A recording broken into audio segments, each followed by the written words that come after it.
right. Well, good morning or good afternoon, everyone, and welcome to today's Exploring by the Seat of Your Pants event. My name is Joe Grabowski, and I'll be your host for today. Welcome to the end of February. I can't believe how quickly this new school year is flying by. We still have loads of events coming your way between now and the end of the school year in June. So if you head to exploringbytheseat.com, you can find everything we have coming up and register for those events with your classrooms. There'll be a new newsletter coming out on Sunday night as well with updates for March and other things coming up in the near future. All right, let's get into today's action. Happy International Polar Bear Day, everyone. We are going to celebrate in, I guess, pretty much the best way possible with a Pioneers of the Possible event. So this series is hosted by Arctic and Antarctic explorer, climate advocate, and citizen scientist Sunniva Sorby. This unique series shines a spotlight on extraordinary individuals who are rewriting the rules of what's possible, breaking boundaries in their fields, and driving meaningful change in the world. So over the course of her career, Sunniva has journeyed to some of the most remote and awe-inspiring places on Earth, from Antarctica's icy expanses to the fragile ecosystems of the Arctic. Along the way, she has met amazing visionaries, scientists, explorers, innovators, artists, and activists, all working to shape our future planet. Now, through this Pioneers of the Possible series, we are able to bring some of them directly to classrooms and communities across North America. So let's reach backstage right now. Let's see if we can find Sunniva. Hi, Sunniva. How are you? Hola. I'm doing great, thank you. I hope this blue is motivating people out there that are maybe still in the dark. Yeah, this looks a little different than your BC hangout. Where are you this week, Sunniva? I couldn't be in a more different place. I'm down in Baja, about to embark on a wild women's expedition, an 8-day kayak trip, which is, I don't have to do a thing. Oh. That's pretty good. You're the expert voice and you get to hang out with the passengers and such. Absolutely. And it's really, this is not the kind of heat that any polar bear would like. No. You know, I just so grateful that Angela's joining us because I've met a lot of really cool people, but she's somebody who has taken all the experience and taken it literally to the extremes and is bringing all the youth up, especially young girls. And we're also celebrating women and young girls and women in science month. So to me, she was like the absolute perfect fit for today. All right. Well, on that note, maybe it's time we introduce Angela and bring her in to hang out with us.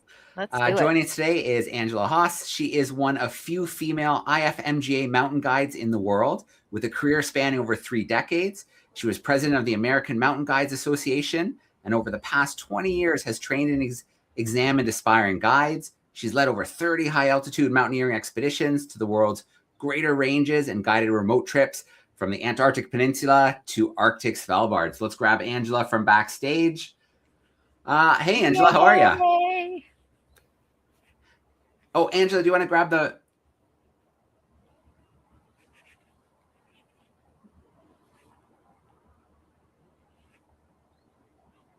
We know she's there. She is there. Yeah. Oh, there we go. Hey, hello. Hey, Angela. How are you? Thank you. I'm so happy to be here. So honored. And hello, everyone. It's just thrilling. Well, where in the world are you joining us from today, Angela? I'm joining also from inside my house in beautiful Southwest Colorado, where the sun is shining outside just like it is on Sunniva there. Right. Very, very cool. Nice. Well, Sunniva, how did you meet Angela? How did you guys first connect? Yeah, you know what's funny? When I met her, I realized that I had actually known about her for 20 plus years, just from running in some similar circles and hearing her name. And when I say similar circles, I mean me as a newbie and her as an expert in all those circles. And we met up in Svalbard. She joined one of our Hearts in the Ice expeditions, and met her and have been following you ever since, Angela. You have taken your voice to a level that is very, very important and inspiring. And I'm so grateful you're here today. I'm so grateful to be here. And it was so delightful to meet you on that expedition in person, because I had also heard about you for years, and you're definitely one of my heroines. Thank you. Yes. All right. Very cool. Well, Angela, if I know you have a little presentation for us today, we have a video to play as well. And then to the classrooms who are tuning in, don't be shy to start sending some questions in via the chat, and we will work those questions in when the time comes. I see a few groups saying hi already from Brampton, from Toronto, from Alberta. So that's really cool. Great to have you along with us. And don't be shy. Use that chat. Fill it up with some questions. But Angela, if you'd like, you can take over for a bit. Right on. Let's go. All right. Share my screen here.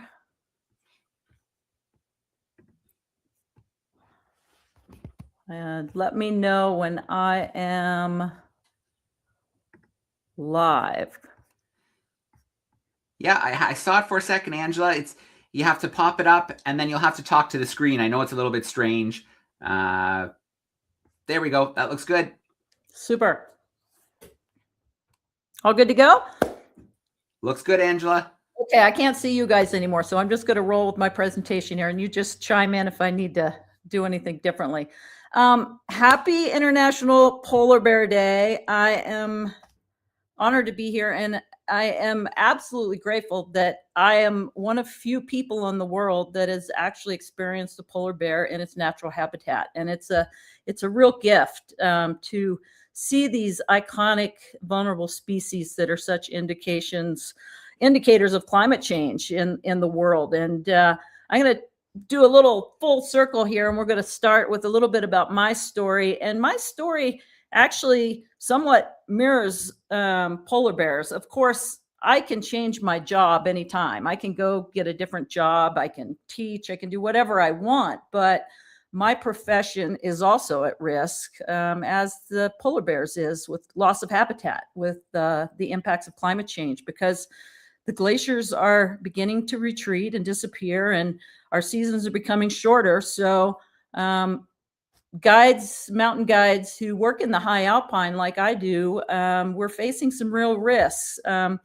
Clearly not as significant as the polar bears, but we really are seeing some dramatic effects in the high mountains, which I have been grateful to have a career that spanned over 35 years, where my work has enabled me to take people to some of the most far reaches of the world, from Antarctica to Svalbard, the North Arctic, and many areas in between, to provide them not only with trips of a lifetime and things they otherwise wouldn't be able to experience on their own, but also just a passion for the wild places on our planet that we're all a part of. And through these trips, I'm able to help bring people closer to nature and themselves, and feeling part of a place that often we disconnect ourselves from. And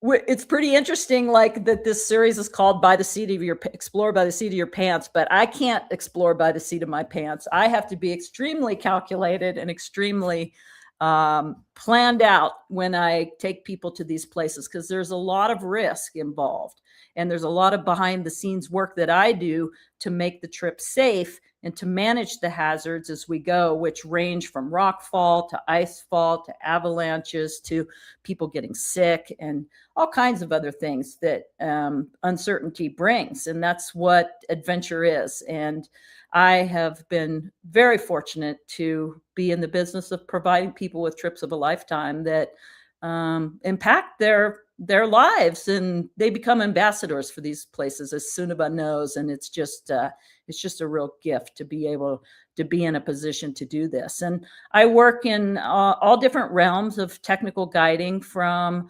alpine climbing, which I'm doing here on the Grand Teton, to technical ice climbing and rock climbing and ski mountaineering. And oftentimes I've worked off of ships or sailboats to get to some of these remote places that you otherwise wouldn't be able to access some of the greatest wilderness areas on our planet. And our planet is so remarkable. It's just an incredible blue orb that we live on. And I hope that all of you are inspired with passion to go explore and get out and see our natural world. And for people, like, if the landscapes don't fill you full of passion on these trips. The wildlife is off the charts, captures your heart. And to see a penguin, to walk up to you like this and just like check you out is something that more people that have seen penguins than polar bears, but it's still something that it strikes a chord in you that you'll never forget. And you forever want to follow the path of the penguins and how you can help and be an advocate for their longevity on this beautiful planet, because we're all in it together. And they are just endearing little creatures.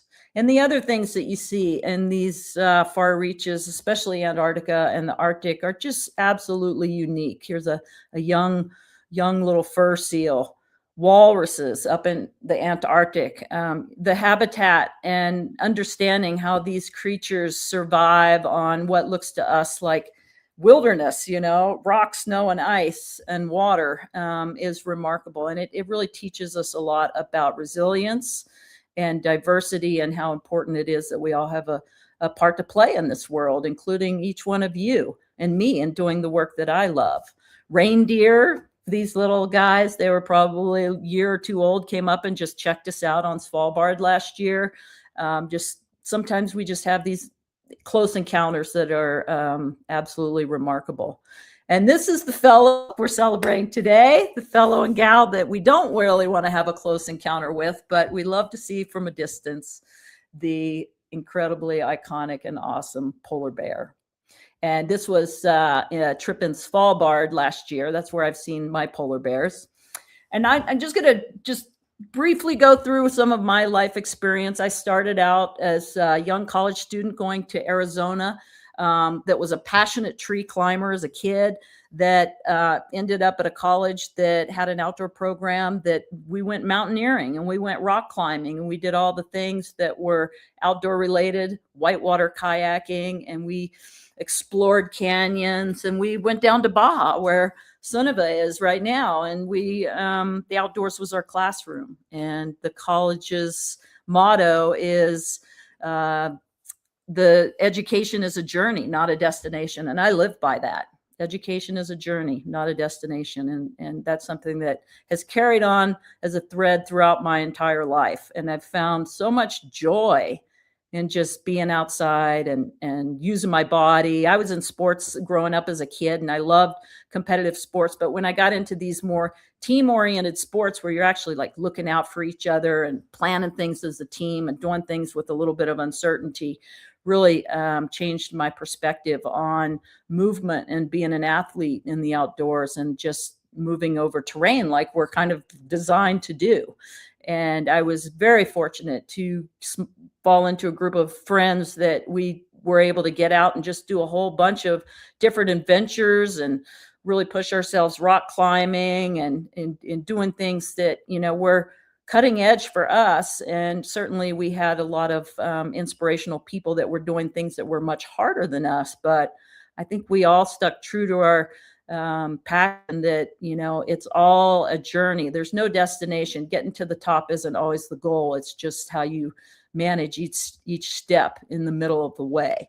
And through some of those years in my college life, I became really passionate about working with people and guiding, and I worked for Outward Bound. And then when I had any free time, I'd go and climb these big peaks. I got to go to the Himalaya and climb some amazing peaks that were, not as large as Everest in my early years, but they were certainly significant for me, and just have all these international adventures that included a remarkable experience with just cultural awareness and how the world ticks outside of our bubble in North America.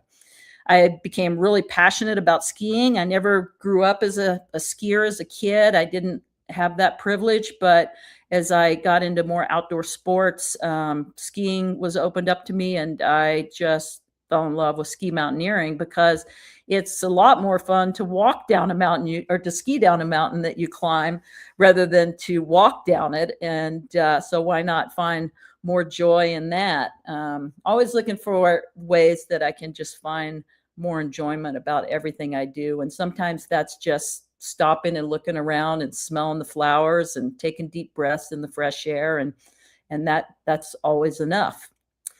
I eventually pursued my international guide license, which is something that 7,000 guides across the world have, and there's fewer than 300 women that I joined the ranks of in doing so. So we're a real small niche profession. Up in Canada, you also have internationally certified mountain guides, IFMGA guides, and you have ski guides, and you have alpine guides up there as well.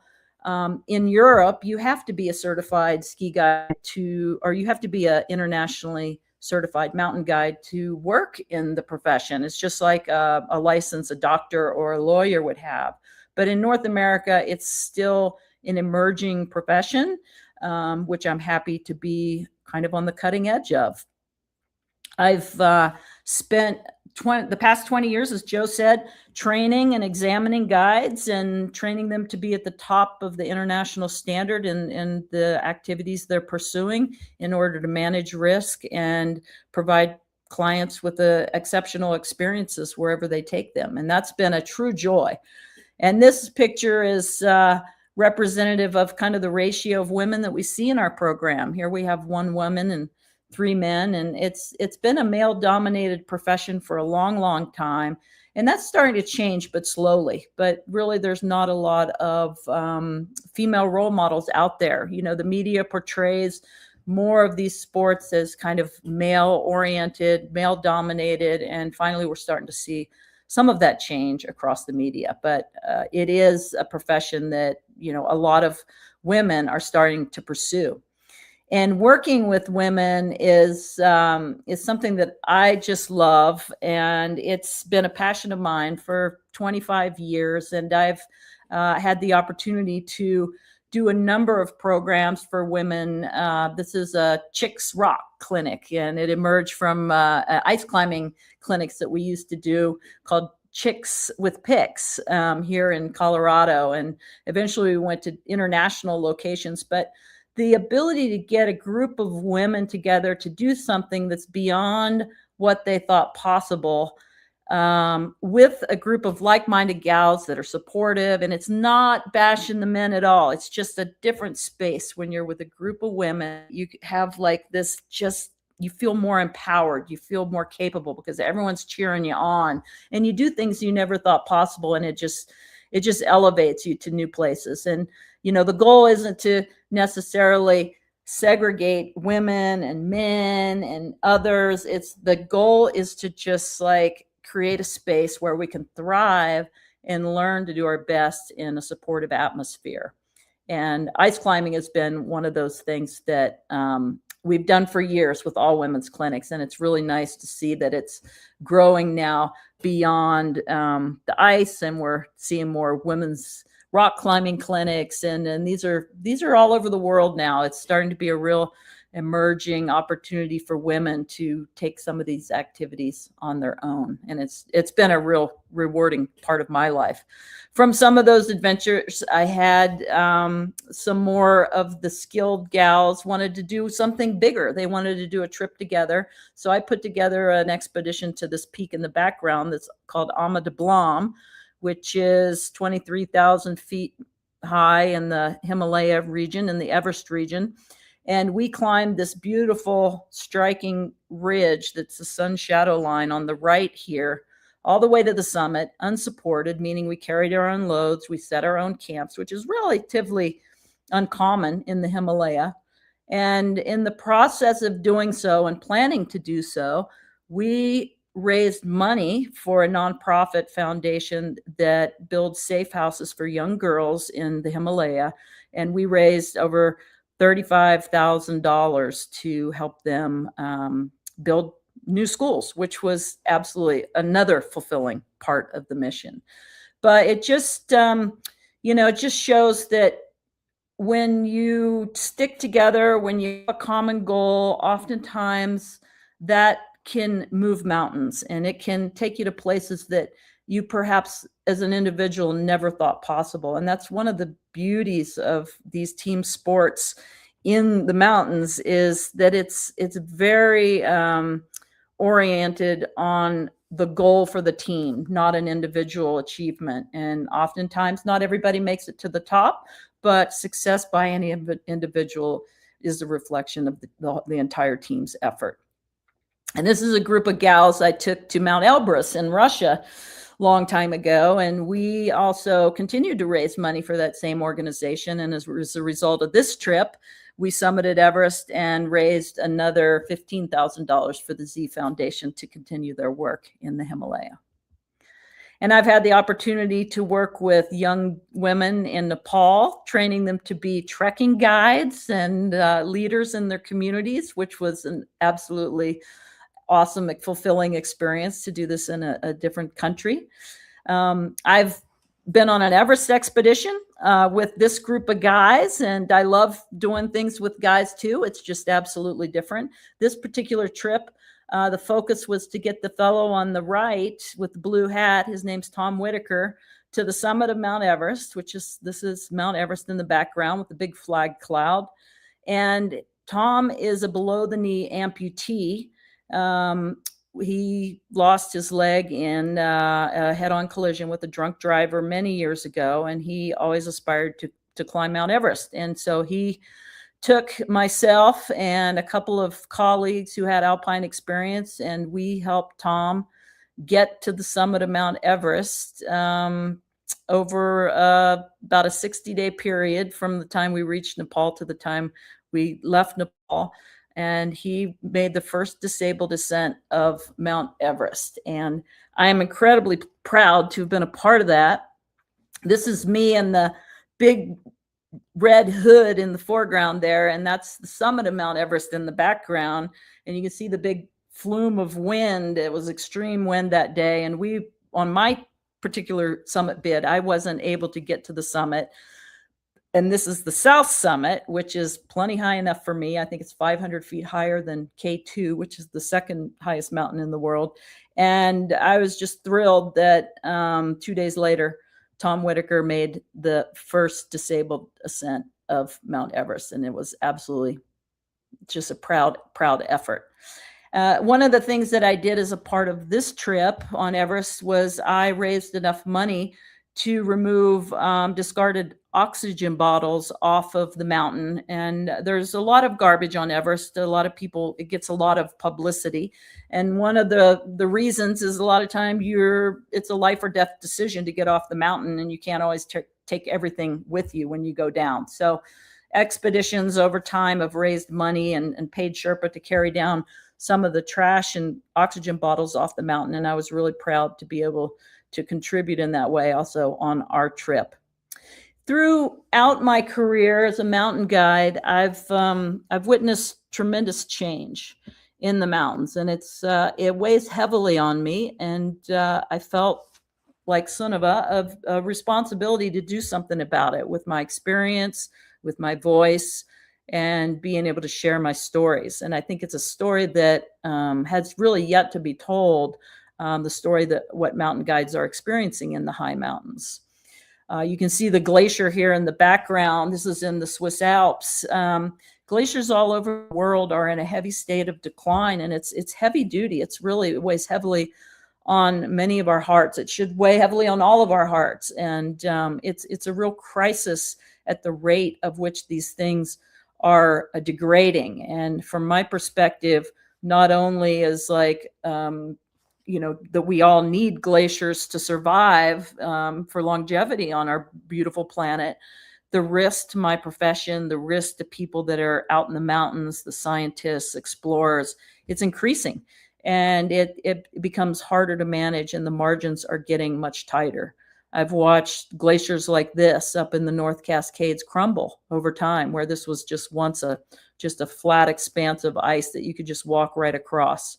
And it's alarming, and it's happening at a rate that we can't ignore anymore. So it's important that in my profession that we begin to share our stories to elevate the gravity of the situation, so to speak.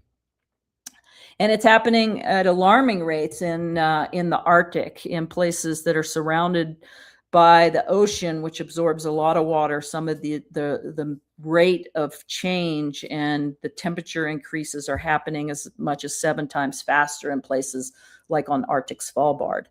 And not only are these glaciers disappearing, causing alarming change for the habitat, the wildlife, the polar bears with sea ice melting, but they're also are water towers of the world, and 70% of the world's fresh water is locked up in glaciers. And seeing them go at this incredible rate is incredibly concerning, and something that we all need to elevate awareness of. And so I'm very fortunate that I've found a group in the US that I think we're global now, called Protect Our Winters, and I'm on their alliance, and we're all about elevating awareness of climate change through sharing stories of the places and the things that we're passionate about. And through this, I was able to work with Polar Bears International and Krista Wright here, who's their executive director, on a film that we're going to show you next that we did in Svalbard last year, that really is an effort to begin to share my story with the change that I'm witness and the impacts that my personal footprint and my career does have on global warming, and how that all adds up. So let's jump in there, Joe, and share the film.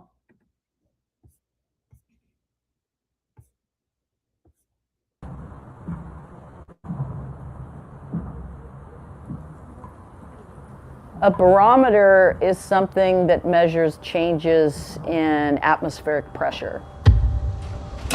I very much feel like mountain guides are barometers of change in the high mountains.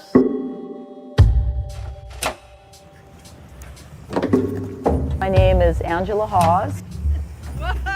I'm a longtime professional mountain guide. I'm a past president of the American Mountain Guides Association, and for the last 20 years I've been a trainer and examiner of up-and-coming mountain guides. I've guided for 35 years, all over the world, 22 different countries, from the Antarctic to the Arctic, and I've seen a lot of change. What can we do by inspiring the outdoor community to turn our passion into action?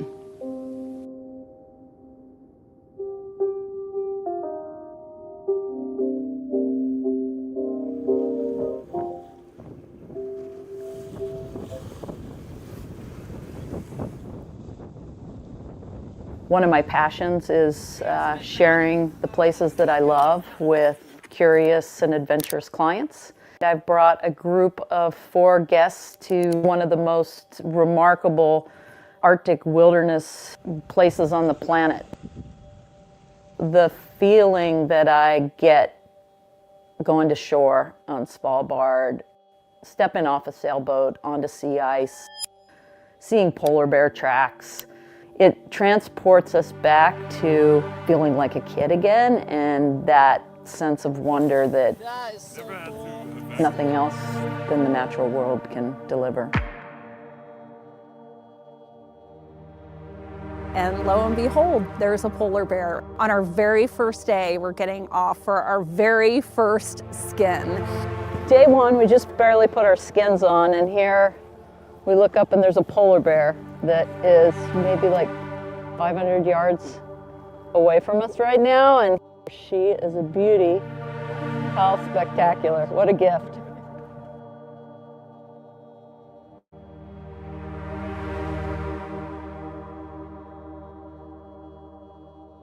The changes that I've experienced in the few short trips that I've been here are a dramatic variation in sea ice coverage.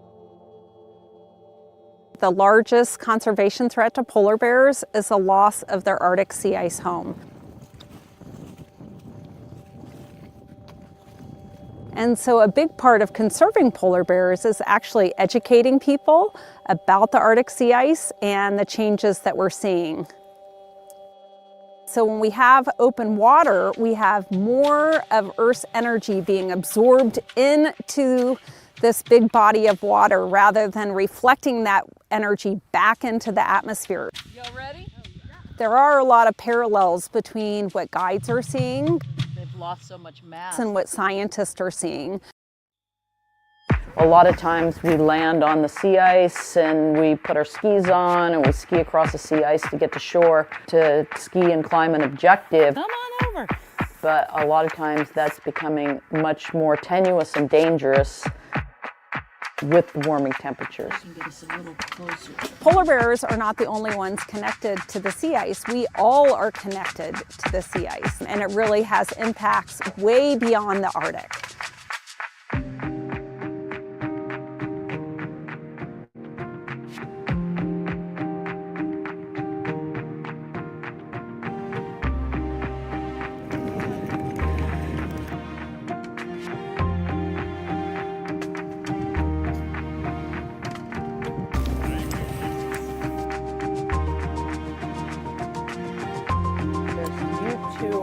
It's a real contradiction whether to even bring people to these places that are so fragile and are changing so rapidly while wildlife's having to adapt to a warming planet.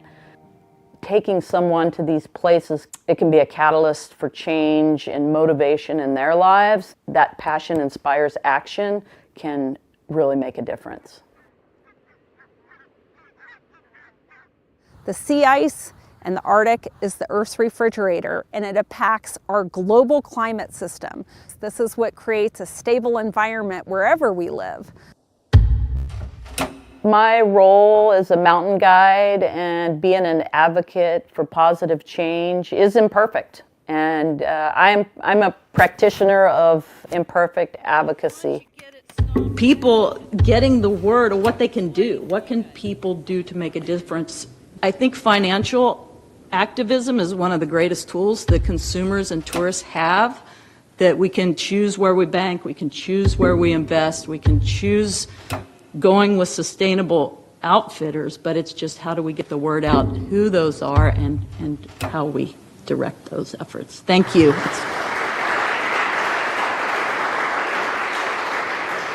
We're up on the crow's nest on the mast looking out on these beautiful ice floes, just unbelievable. And we saw ski tracks on these broken up ice floes, which was just a real metaphor for we leave very little trace when we're passing through these places. And those might have been our ski tracks that'll just melt and disappear, or they'll be blown over in the wind. And there's very, very little trace of our passage, which is a really special thing about ski mountaineering.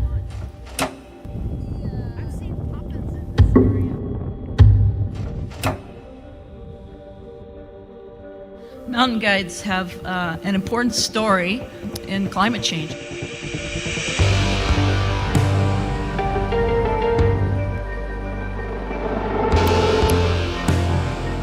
And the risk, I could go on and on about the risks I've experienced with permafrost degradation and glaciers receding.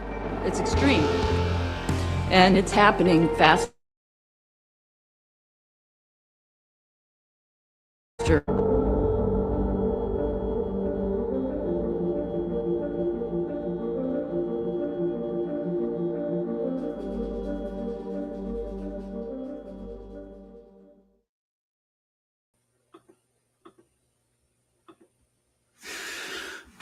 All right, Angela, thank you so much for that presentation and that great video. Thank you so much for sharing that with us today.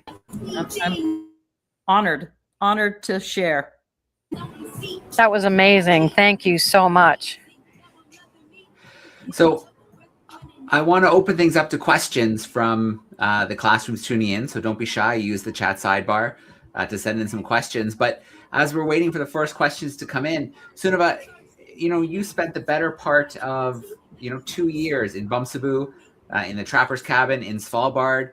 You had encounters with polar bears on a regular basis. Do you want to share what it was like to be living in their territory for so long?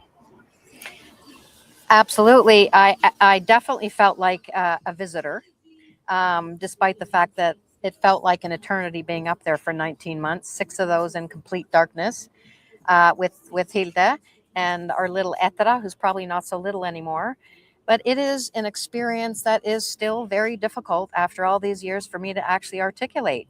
Um, I mean, having a polar bear 2 meters away from me at the front door and feeling both this thread of fear, because that is a healthy thing to experience when you see a polar bear on land, and then also just absolute beauty and gratitude to just see and experience them and be able to travel in places that is their natural habitat, you know? And so it's really easy to say you protect what you love, but it's true. We fell in love with this one polar bear called Violet because we had the opportunity to get GPS coordinates and find her. This was during COVID when no scientists get out in the field. And from what we know, Violet was first captured in about 2013. And what that means is they put a collar on her. She's a female.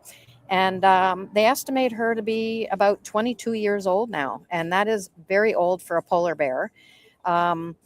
And she has likely given, this is still difficult for me to comprehend given the environment and circumstances, she's likely given birth to about 17 cubs in her lifetime. And we, when I checked with Jon Orsch from the Norwegian Polar Institute, at least 4 are alive, 4 of those. And she also gave birth last year to 2 cubs. And she's not been in the den this year, which was actually a good thing because that means that at least 1 or maybe 2 of her cubs are still alive. So you know what it is? Their story becomes our story. I mean, we're all gonna at some point end our journeys here on planet Earth, and it's our responsibility to do what Angela's doing and really advocate for those that don't have a voice. And animals need our voice. Marine mammals, especially like the polar bears do. So, yeah, I just feel so, passionate about celebrating organizations like Polar Bears International and people like Angela and Hildes, who is an ambassador at large for PBI, really standing up and shining a light on people. Wake up. We need to help. Yeah. I want to share a link here down at the bottom that you shared with me, Sunniva. If people want to learn more about Violet's story, there's a little clip here. You can tune in on YouTube.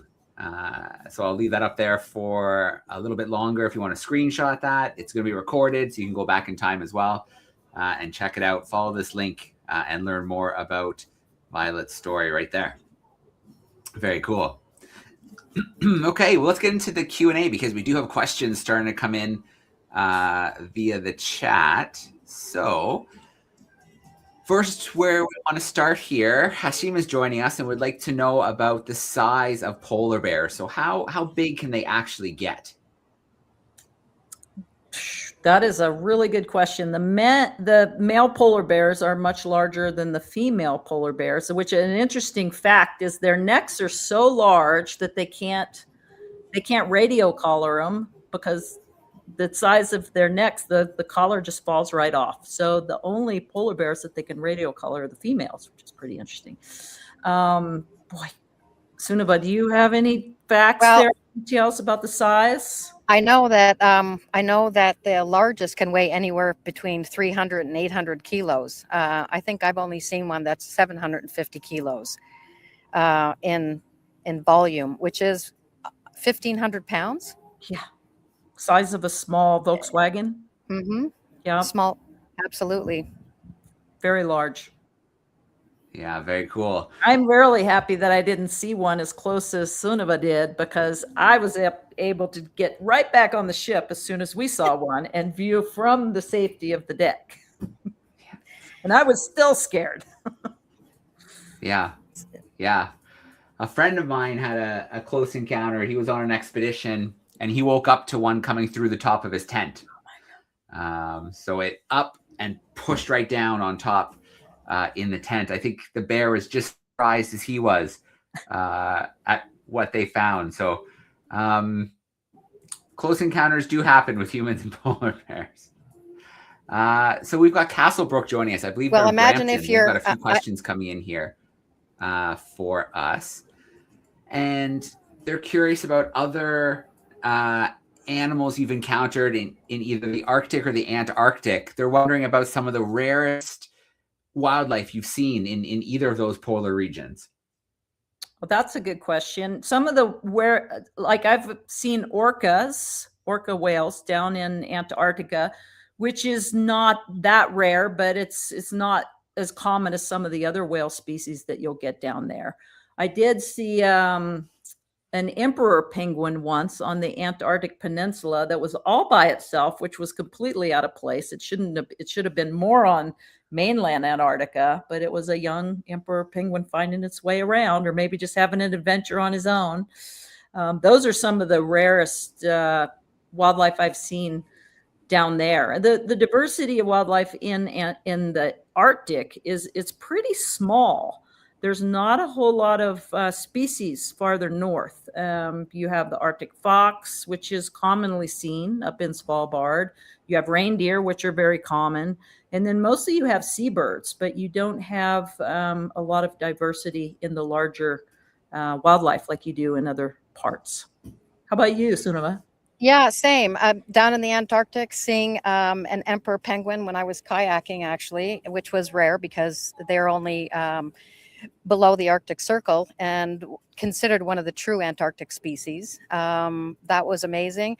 For me, leopard seals are, a predator in the ocean down in the Antarctic. And to watch, and this is gruesome to actually watch, but to experience a leopard seal hunt and chase it's just survival of the fittest. That was beyond extraordinary. Yeah. Can I ask Angela a really quick question? Can you hear me okay? Yeah. So, Angela, I mean, as you've shared and we've seen, you've spent 35 years exploring winter landscapes and wild places all over the world.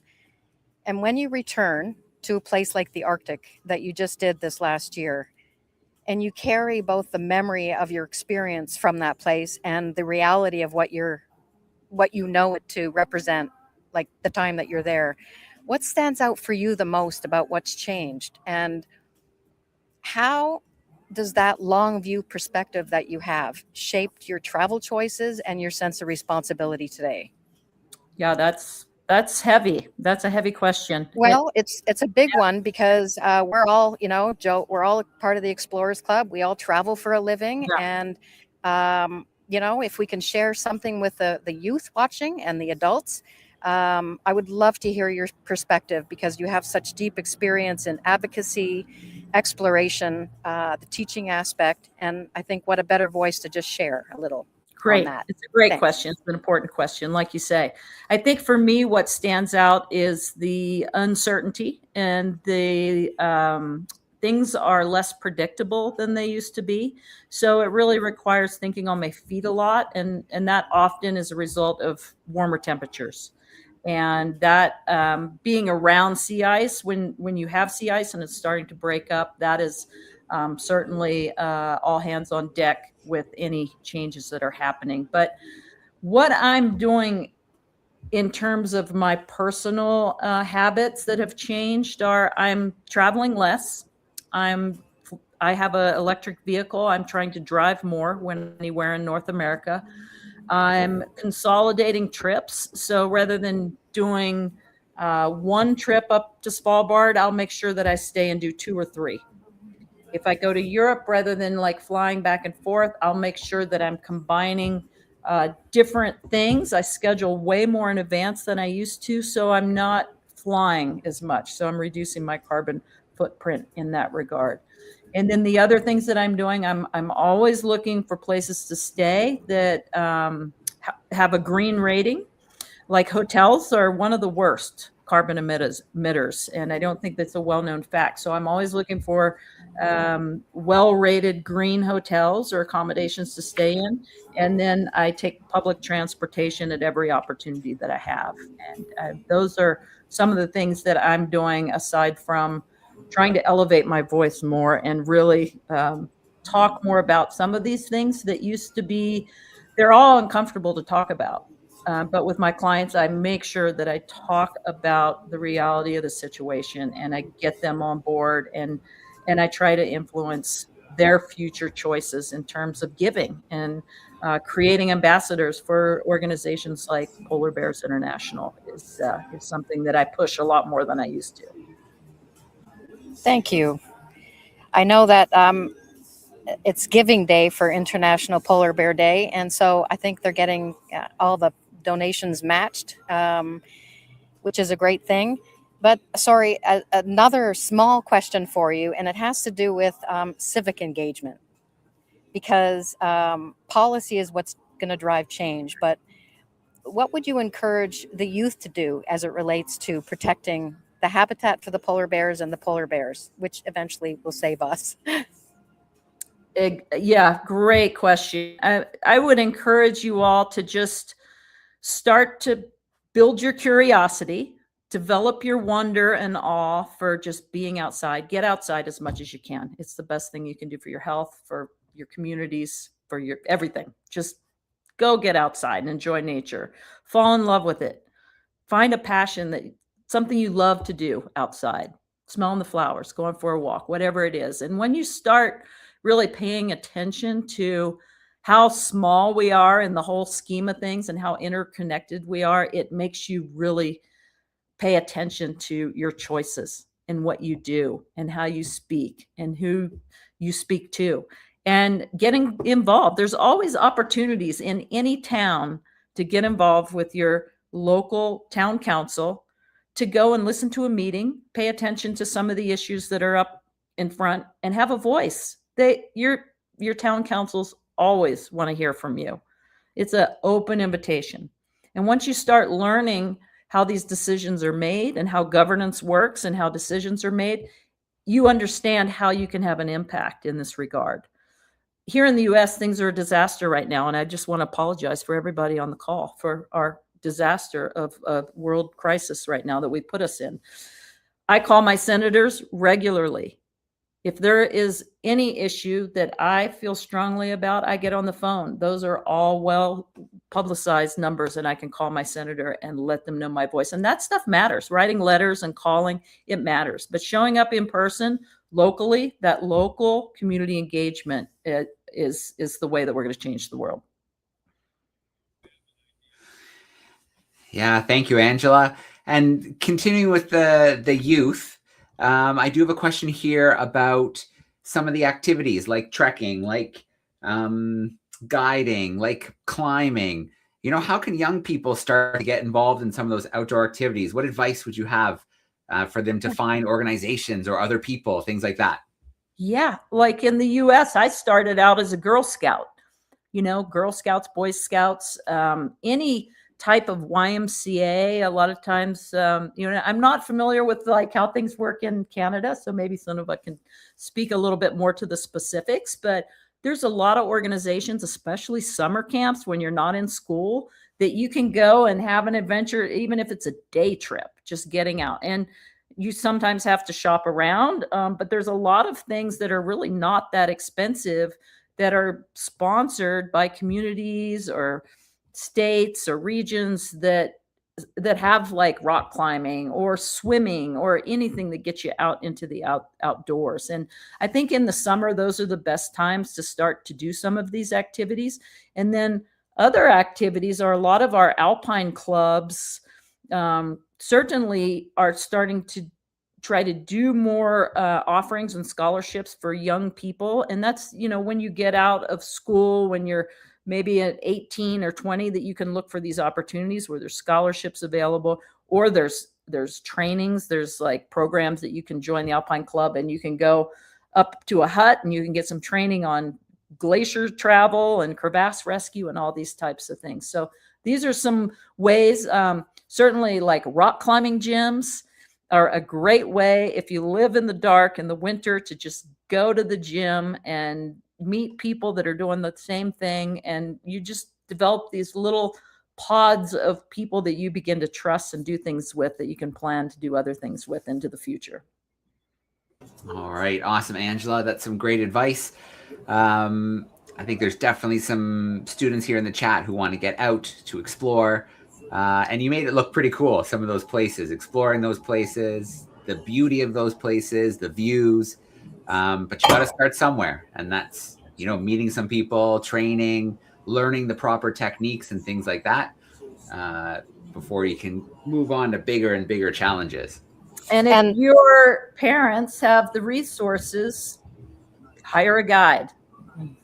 We're not inexpensive, but you want to go with a professional that is charged with managing the risk to provide you with an experience where you don't have to worry about all the technicalities or the safety aspects.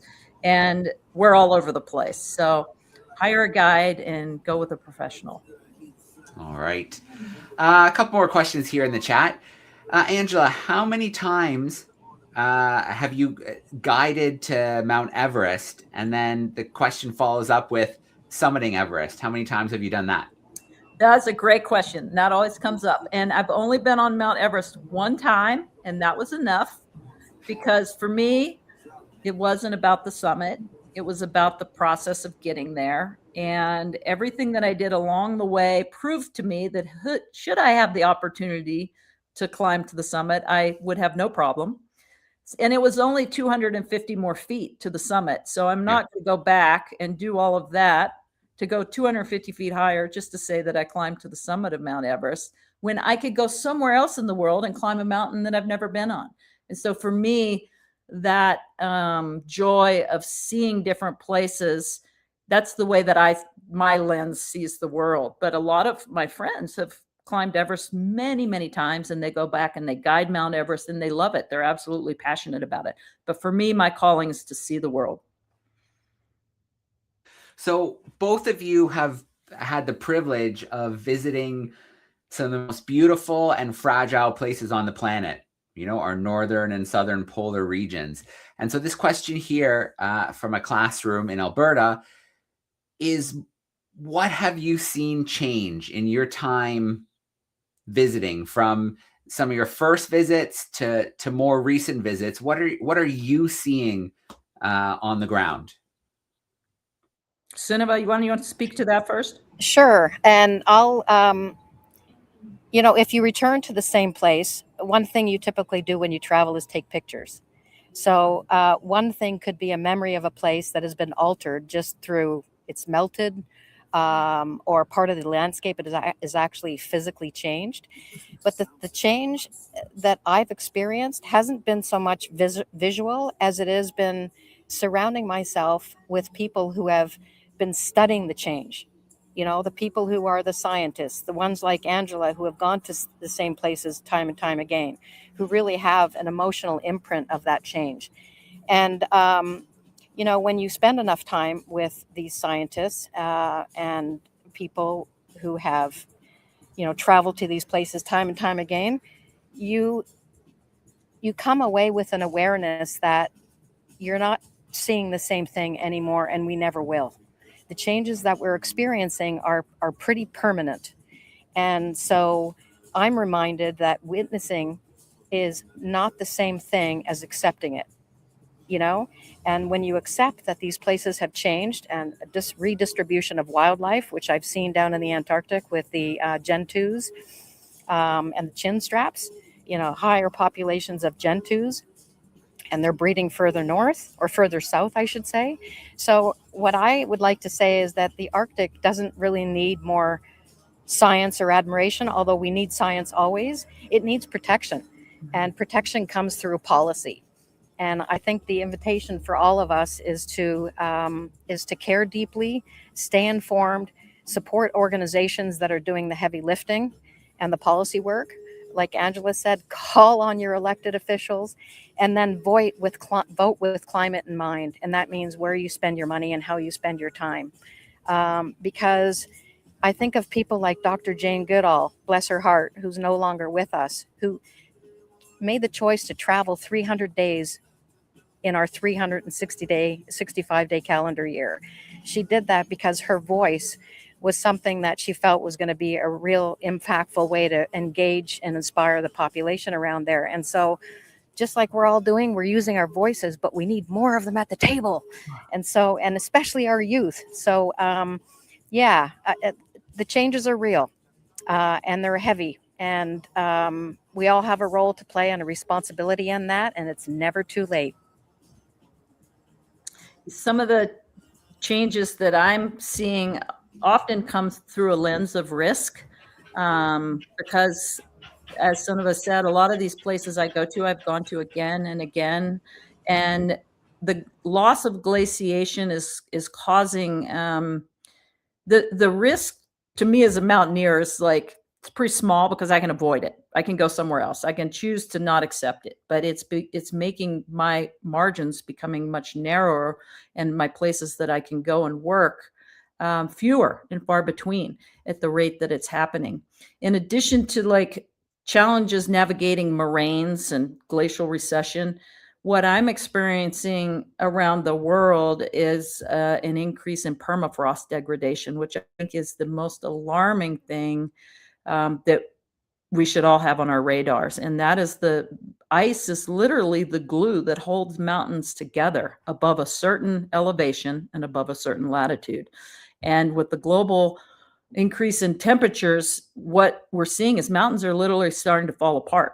And not only is it creating risks to communities like we saw in Switzerland, with the Blatten, half a mountain fell off and destroyed the whole community. And this is not isolated events. And these cause risk to infrastructure.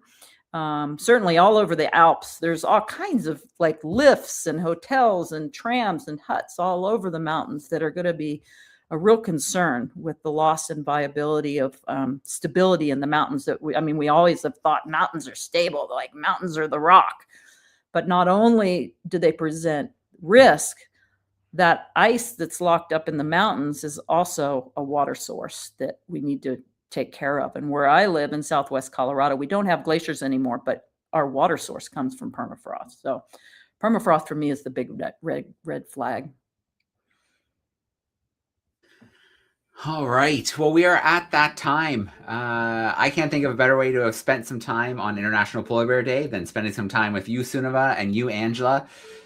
You've had such rich experiences. You continue to be, strong advocates for our polar regions. Sharing your experiences and the experience of others with those who haven't had a chance to see these amazing places. So, a real pleasure to have both of you here today and sharing your story, sharing your expertise. A huge shout out to our classrooms. Thank you so much for being with us today. Thank you for sharing those great questions. To those who will tune into the recording later, a big shout out to you as well. And Sunniva and Angela, just again, a pleasure to spend some of this Friday with you today. Thank you. It was huge. And, it's taken me a long time to understand this, but we all have tremendous power and resources. You don't need to go to the extremes. Start in your backyard and start in your community. And as a group of polar bears that get together, we call that a celebration, right? So today's their day. And thanks so much, Angela. It was great to see you. Thanks, Joe. Thank you both. It's an honor. And I look forward to following these educational events. They're fantastic. Keep up the great work. Well, thanks everyone for tuning in. Keep your eye out for the newsletter on Sunday. But for now, we'll say have a great weekend. And we're going to sign off. Thanks, everyone. Bye.